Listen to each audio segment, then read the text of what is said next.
Marsha Coleman-Adebayo. Dr.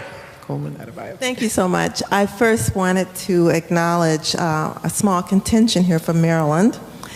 So please let me acknowledge Margaret Flowers and Kevin Zees. They ran Occupy Washington, D.C.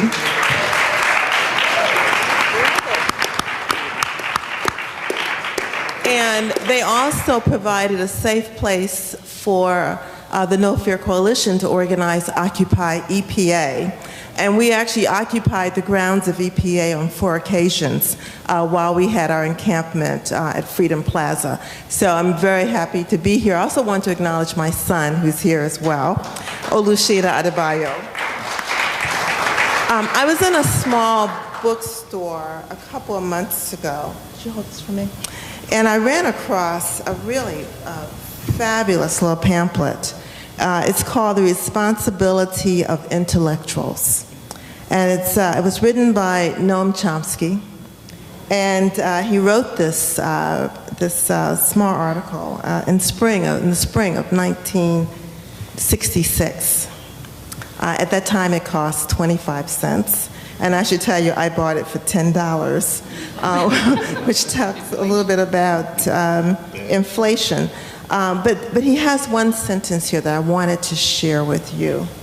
He says, intellectuals are in a position to expose the lies of governments, to analyze actions in terms of their causes and motives, and often hidden intentions.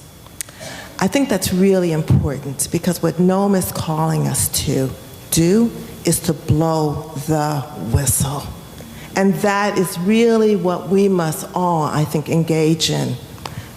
Whether you're a journalist or whether you're working in a workplace, our goal is to blow the whistle because corruption in this country is so entrenched and it's so dense that you need not go very far to find corruption in this country.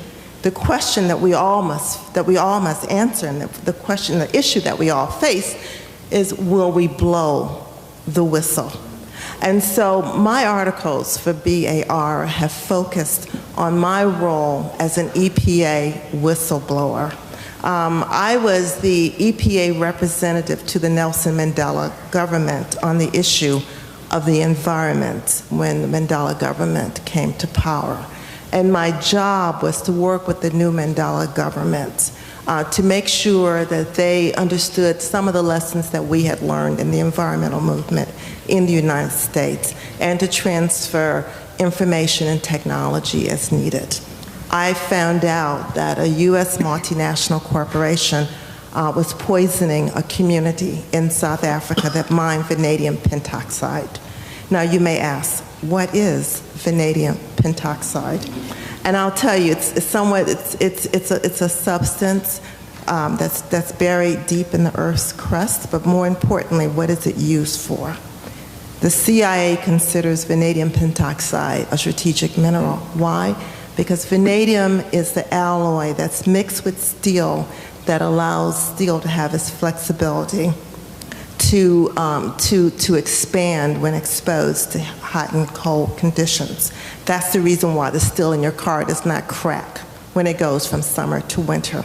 That's the reason why you can take a spoon and have hot soup and then use it in ice cream. It's in the cameras, it's in the lighting, it is in everything that has steel. And Western society is built on an infrastructure of steel. And a small community in South Africa mines vanadium pentoxide. And we receive 80% of our vanadium pentoxide from this small community. But I'll tell you, vanadium pentoxide is very toxic. And within 6 months of coming in contact with vanadium pentoxide, miners are functionally impotent. After a while, their tongues start to turn a bright green, which indicates kidney and liver failure. And they develop cancers, and they start bleeding from every orifice of their body. And when I went to the White House and to EPA and told them what I had found out, I was given the order to stand down and to shut up. And I had a decision to make. Was I going to look the other way, or was I going to tell the truth? And I decided that I was going to blow the whistle.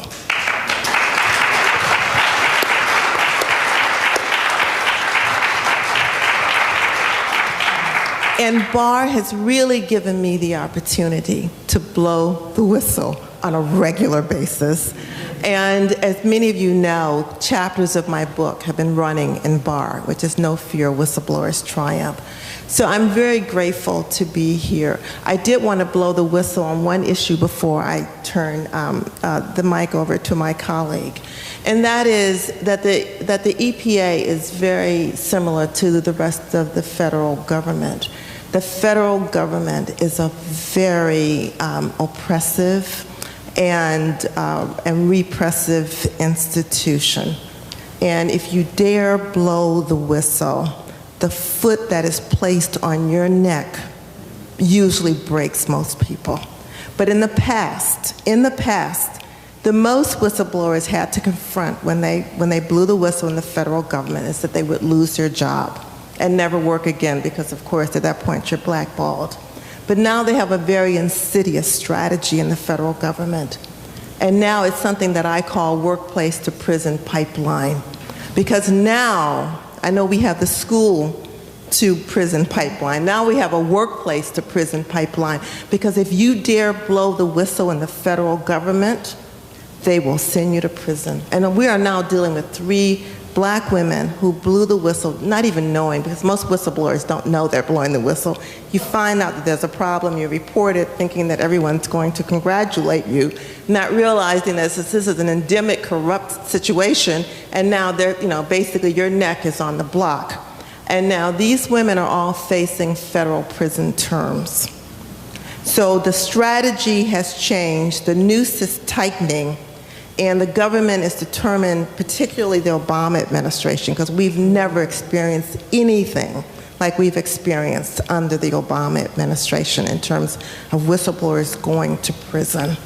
So this is a very serious situation, and look for an article in bar from me on this particular issue. So thank you. Thank you.